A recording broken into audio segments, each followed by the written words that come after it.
about your bitch, I'm about my cheddar. Quavo. Hey yo, I really wasn't gonna record today because, you know, my 30th has been a lot. I just been emotional, I've been happy, I've been proud of myself, I've been like grateful. Yeah, as you see, I've been turning up. I've been grateful for my people, real people. I know when I go to sleep and I wake up, I can count on them. I'm sick, you know, I'm just in a bad space mentally, emotionally, whatever. Because of those people, I was like, yeah, I feel like I should record the get ready with me birthday video. I kind of want to go out to eat and then go to a bar to like socialize because I haven't been socializing. Even though I said I was just still dealing with a lot, and I guess I feel like I didn't trust anybody.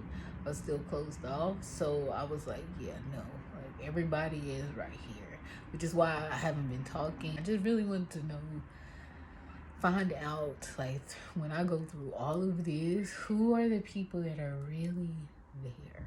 Like, And I found them, you know what I'm saying? It was the same people that I thought was really there at the beginning, but, you know, they could have been tied to other people who was there. You feel me? So, anyway, see how life feels.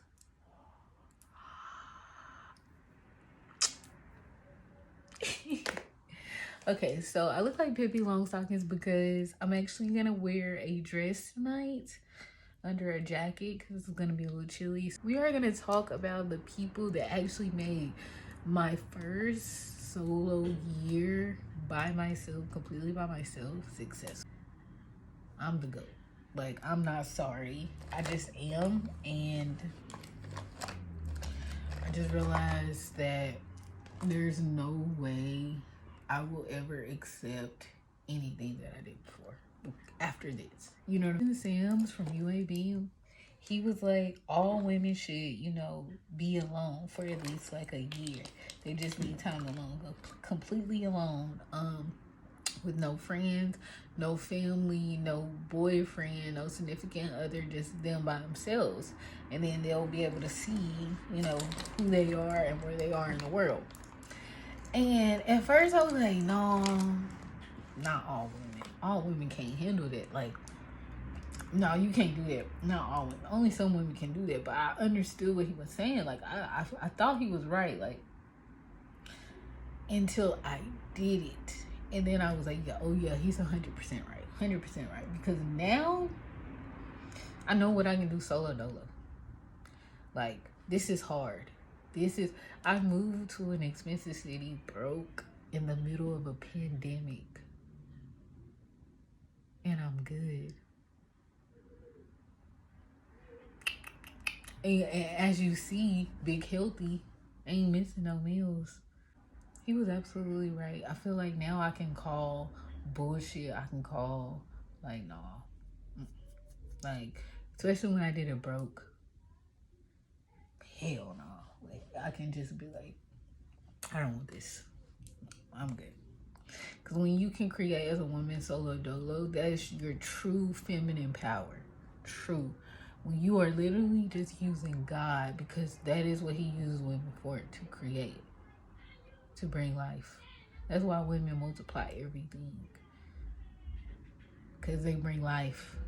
If you cannot bring life to nothing, are you truly in your feminine power?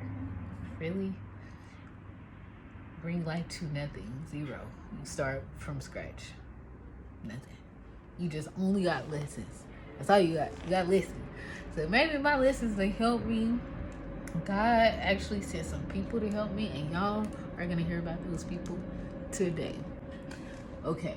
Well, the first, you know what? Let's actually take it back. Since we're talking about this year and how I actually made it through life, let's take it back. So y'all see the shoes? We actually gonna have to decide between those later. My breakthrough actually happened because I worked with a fantastic couple in Birmingham. And They were the whites. And this is where my breakthrough happened.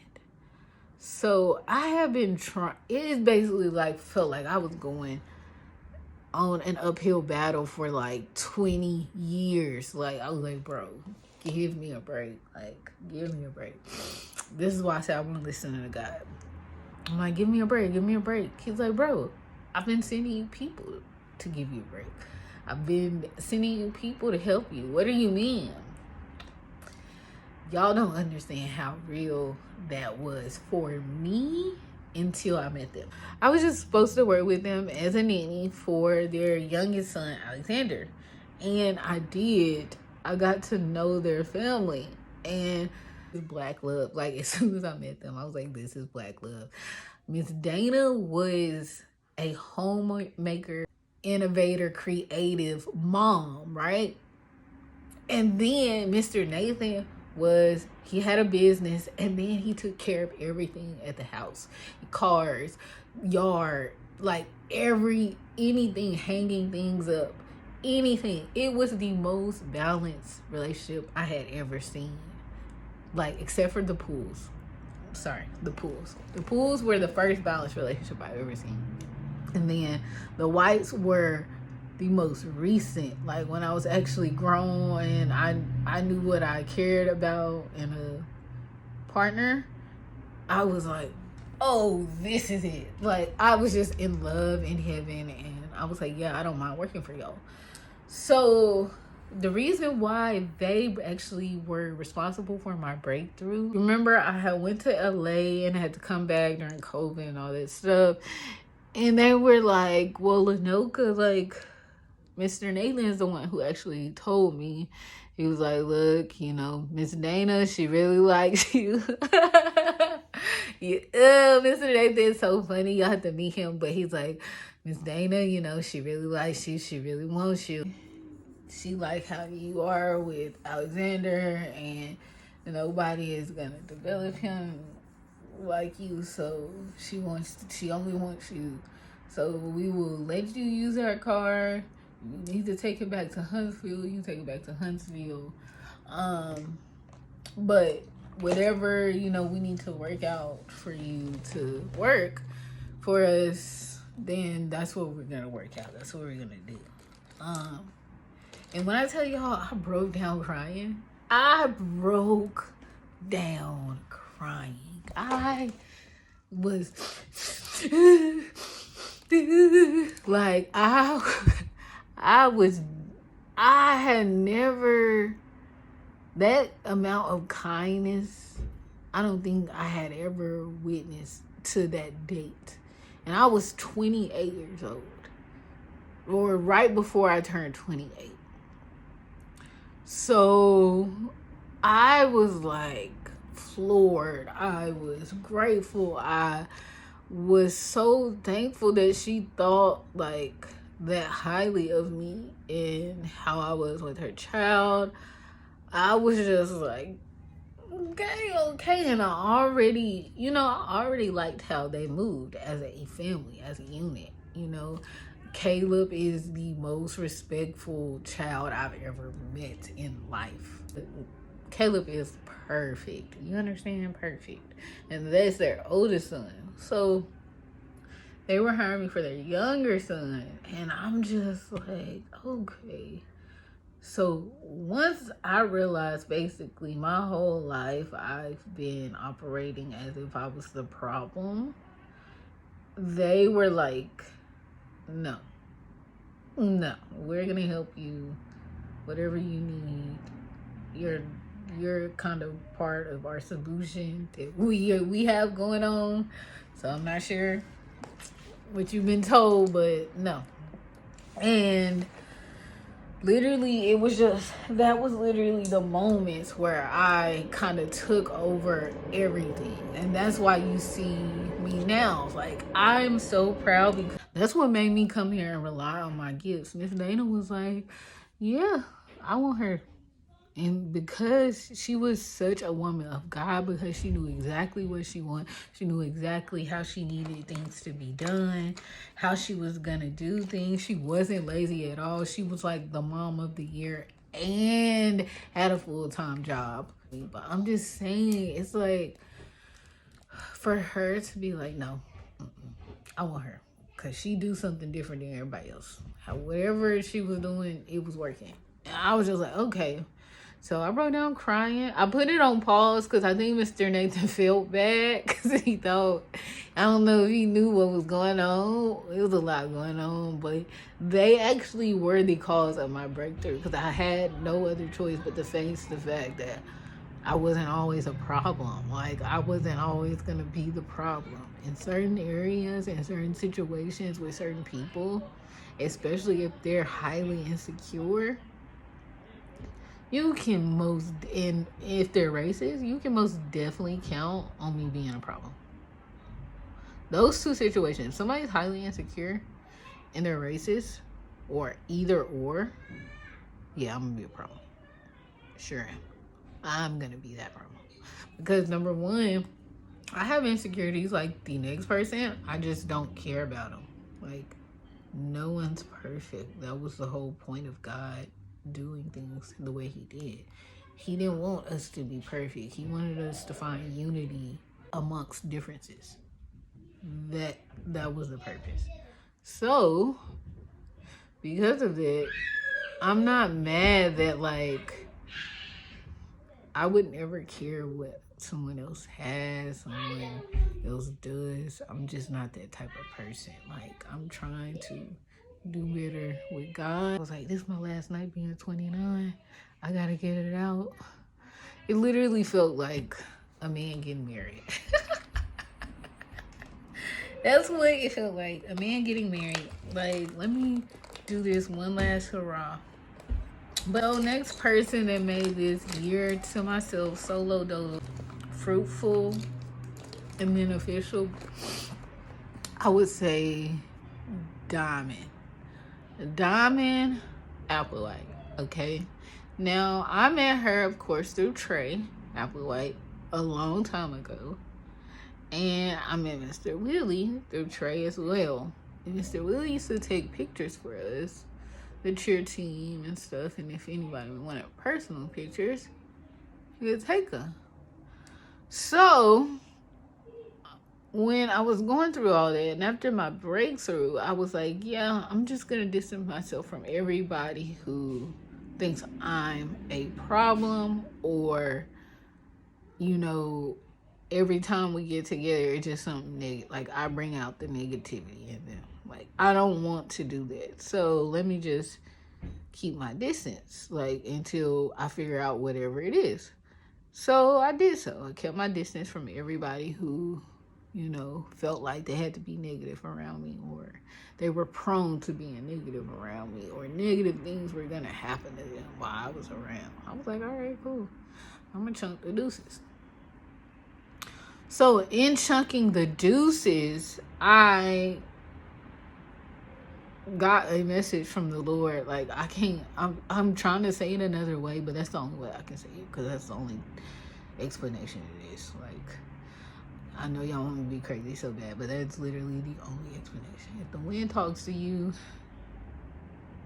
that ain't nobody but God. Sorry, not sorry.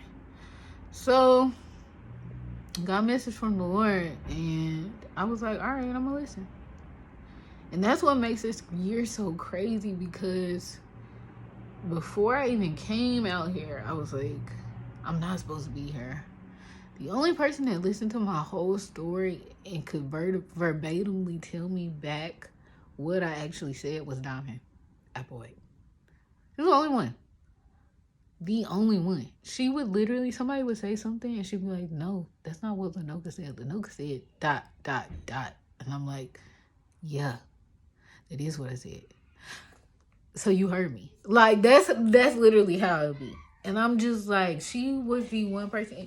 If it wasn't for her, I actually would have went back mute. So when my dad died, I actually was mute. And I wouldn't talk to anybody. I literally, that's why I be talking about Danny so much. Because I literally wouldn't talk to anybody for real. Like, it would be very shallow. Like, hey, bye. Like your outfit. Cool. It was very, I wouldn't talk to you. What you mean to talk, you're the feds. JK. And so after my family did all that stuff, I actually almost went mute. And Diamond was like, come on, we about to go to my daddy's house. You just sitting here not talking on your phone. Like, you just sitting here not doing anything for real, just chilling by yourself. We go to my daddy's house. We about to go have fun. We about to go drink. Blah, blah, blah. And because she was like, so, we not doing this. No, you're not gonna be sad. I understand. You had your time. And that was my main thing. Because when she did it, I always put myself on a 2-week timer. Like, so, yeah. I get 2 full days to cry about anything. And then I get, where did my makeup go? I give myself 2 full weeks to be sad about it. So it was going on towards the 3rd week. And the reason why I was so thankful that I did this is because when I got older, depression sets in after 3 weeks of consistent sadness. We're going to say that again. Depression sets in after 3 weeks of consistent sadness. So, because I was about to be on the 3rd week of sadness, the fact that she was like, sis, stand up. I was like, ooh, you know? And she literally, when I got here, something else happened. And she constantly was just checking on me, making sure everything was okay. And if she didn't check on me, she wouldn't have known really that something else happened, which is why I hadn't been reaching out, because I wasn't good like that. Like I was expecting I was going to be, you know what I'm saying? And so she reached out and was like, I ain't heard from you. I'm like, girl, let me tell you exactly why you ain't heard. She was like, that's why I wasn't, when I first got here, I wasn't really making videos. I was kind of to myself. And then once I realized how everything works, how everything moves, I was like, okay. So that's when all the videos, the cooking, the makeup, the get ready with me's happened, because, well, I got my footing. Yeah, got my footing. I don't know. I think that's what it's called. I'm gonna say I got my feeding, but got my footing. Anywho, Diamond, if it wasn't for Diamond, I probably would have just moved here and then changed my name and called it a day. I would change my main name so I could be invisible. As long as I have this name, people are gonna like search it and look for it. Because when I got here, I realized I had a stalker. And so, yeah, I was like, okay. So now, she also like used to take me to work when I was at home. Because like before, like when I was home, I didn't have a car. Of course, I didn't have a car. That's why Mr. Nathan and Miss Dana, they were gonna let me use their car. And Diamond used to take me to and from work, take me get food, like take me other miscellaneous places, hair store, like nail shop, wherever I needed to go. Like she was taking me, and she never had to do it because I was her older brother's friend. She never had to do any of this, but she did it. Not expecting anything in return. She just did it. And so, and then when I got here and she just kept on checking on me, I'm just like, girl, are you not sunshine or what? Because your light is bright, okay? Like, I love her. I call her Dia, which is literally Spanish for the day. It's because she's just sunshine. She's literally sunshine. On a cloudy day, on a rainy day, on a cool day, on a warm day, she is sunshine. Micah and Jesse. Micah, my cousin, and Jesse, my friend from Birmingham. I met him in Birmingham, but he, I think, stays in Anniston. They also actually have been making sure I've been good. I've been eating. I've been fed. I got a place to stay. Everything's fine.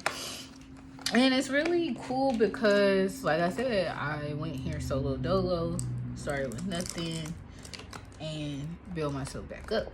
That's what we're gonna do. However long it takes, however hard it is, that's what I'm gonna do. I'm just gonna be cute in the meantime, in between time. And all the stuff I need to work through, I'm gonna work it through in the meantime, in between time. You feel me? At first, it was very hard. I'm not gonna lie. When I first got here, the first 5 days, it was just like going around the city, seeing how things work and seeing how quickly, like I said, the money moved, basically the economy, but not research actually what's going on. Like if I'm not working for somebody else, or if I already don't have a job lined up, I already don't have all this and that, like how am I gonna be able to move around? How am I gonna be able to get somewhere to stay? How am I gonna be able to get money? So that's what it was. And the first 5 days, I felt like it moved quick if you can hustle. But a lot of people hustle that they end up overworked, and that's how they end up rude. They literally have no fun, no life. So I was like, all right, I'm already letting God, the one who brought me here, I'm already letting God lead this. God keep leading this, you know? You gonna tell me which jobs to take, which jobs not to take.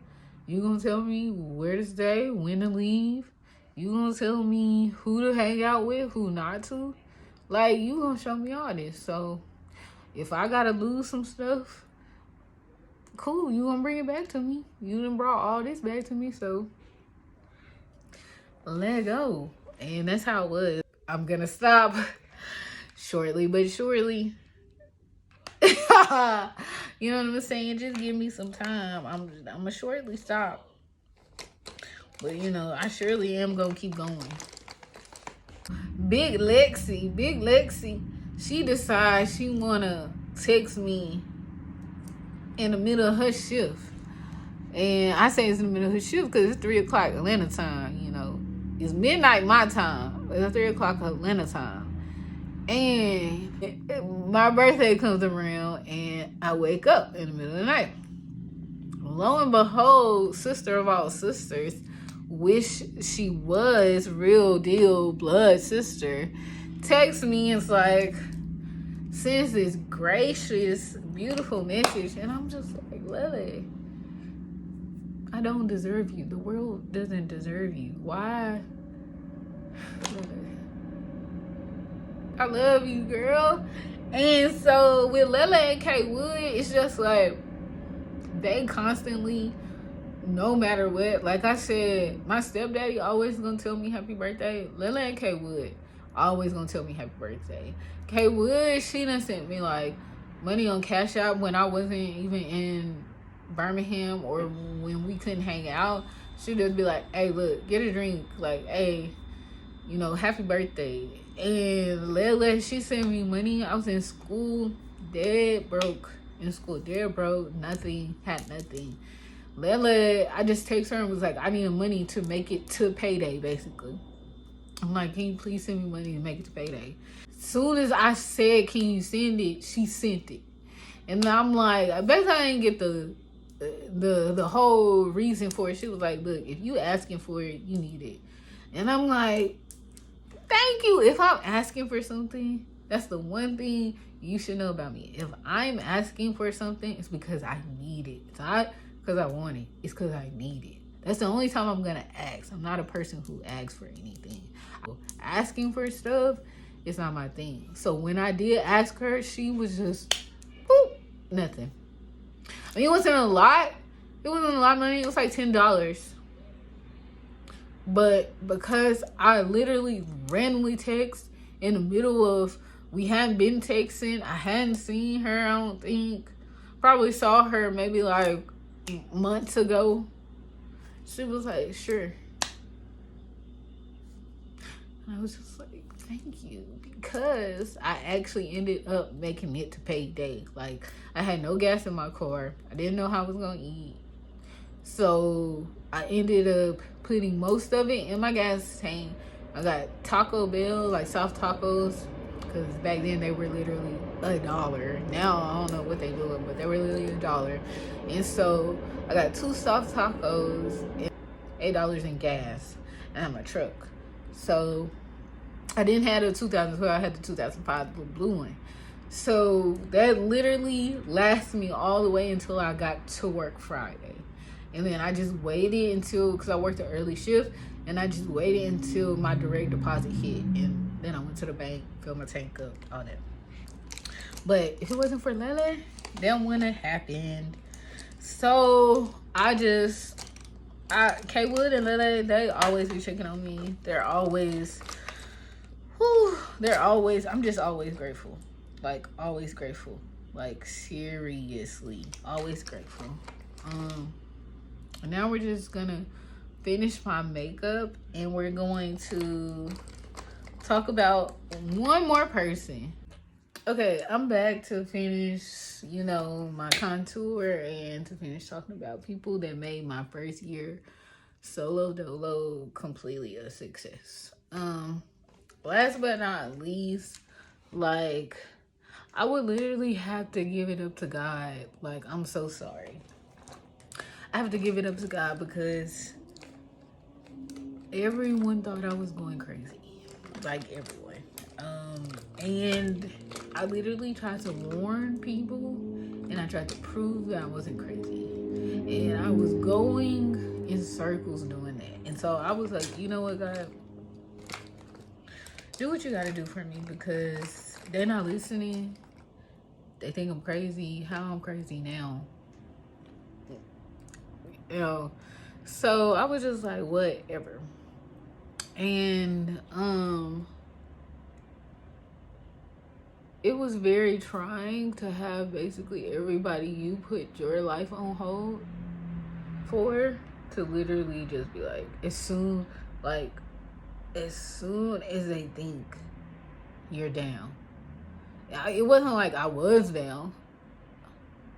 I was just without funds, but they thought I was down. So as soon as all the people I'm like literally breaking my neck and back for are like, oh, she's broke, they're like, oh, we're gonna treat her how we feel. But the thing about that is, treating me how you feel about me, it's like, you might as well do that from the get-go. Because there's never gonna be a situation where I'm gonna be down. Like, I might fall, I might trip, but to be down, that's not a part of me, a part of my character. Like, I've made mistakes, but I don't stay in those mistakes. I'm not one of those people. Woe me has never been a thing.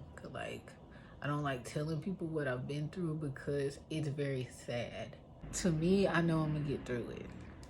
Like, I already know, and because I know I'm gonna get through it, it's like, there's no need for me to even tell people. But what I realize is a lot of people really just want the best for me. And because I'm so used to not having that, I just kind of forget that I have it. And so when I go through things, I kind of just keep them to myself. But the people in my life are like, look, this is what people do who care about you. And it's like, okay, cool. This is new and I like it. So that's kind of where we're at with life. Like, all those people continuously checked on me, continuously, like, just had my back, like, made sure I was okay. God really did all of this because, like I said, when I left, I didn't know what I was gonna do. I didn't know where I was gonna go, who I was gonna stay with, how I was gonna avoid being on the street. I didn't know any of that. And I was just like, God, figure this out for me because I gotta go make money. You think I'm playing? God, figure this out for me because I gotta go make some money. And he sure did. So now we at my birthday and we're getting ready. And it's just like, yeah, Who would have thought? Who would have thought? So what I will say is, if you know a guy is talking to you, just listen. Like, I'm telling you, you rather listen than not. Because not listening is just gonna have him basically sitting you down somewhere you don't want to be. Okay, we are back. I had to get my, you know what I'm saying? You know what I'm saying?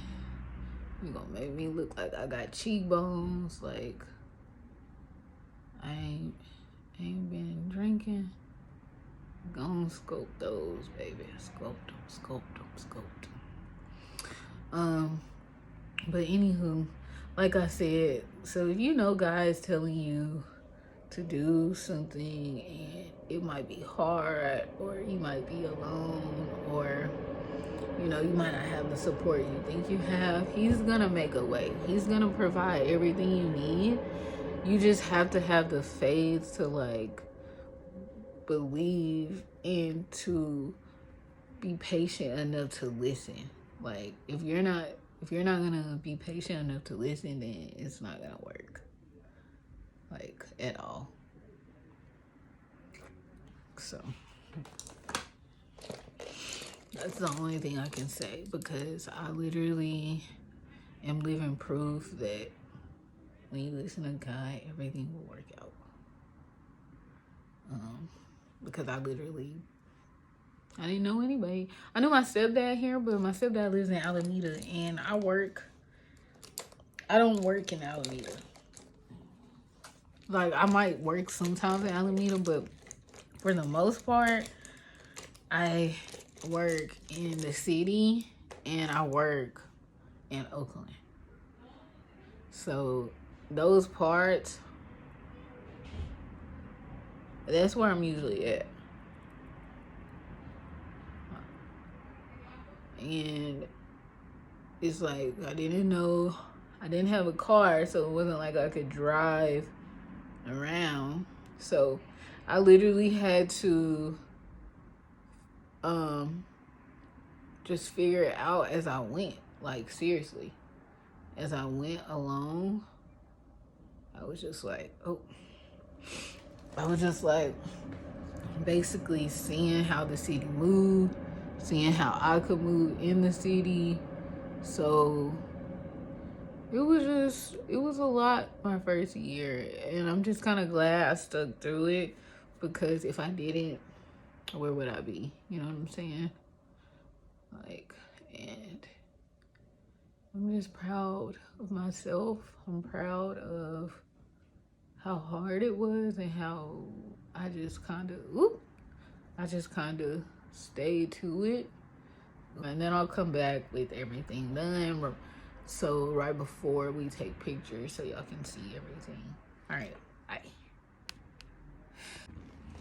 Okay, guys, we are back. Yes, you saw water, so my hair is still drying, but this is my outfit. Like, I just chose a blue velvet dress. It has a slit, but whatever. But yes, can we get into the blue velvet? So the black looks good, but the orange just pops. So we'll figure that out. I'll be right back. Okay, guys, so I actually chose the orange shoes. I was gonna do black, but I really just think this orange and blue is, not trying to be Auburn, but if I close the jacket, the orange looks good. Open it, it looks good. So I really think we're gonna do the orange shoe, and we're gonna call it a day, and then we're just gonna do a lip to match, and then we're done.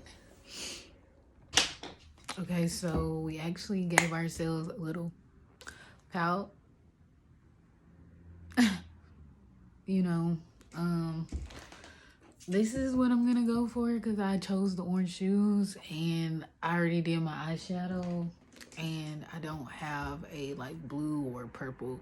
I do have a purple lipstick, but I just kind of was like, let me just overline the prominent color and we'll be done. So I don't even know if I'm gonna be able to take pictures. I'll take pictures and then I'll go and try to take more pictures outside. All right, we're gonna take pictures. I'm your mama, I'm your daddy, I'm that nigga in the alley. I'm your doctor when in need. Want some coke, have some weed. You know me, I'm your friend, your main boy, thick and thin. I'm your pusher man. I'm your pusher man.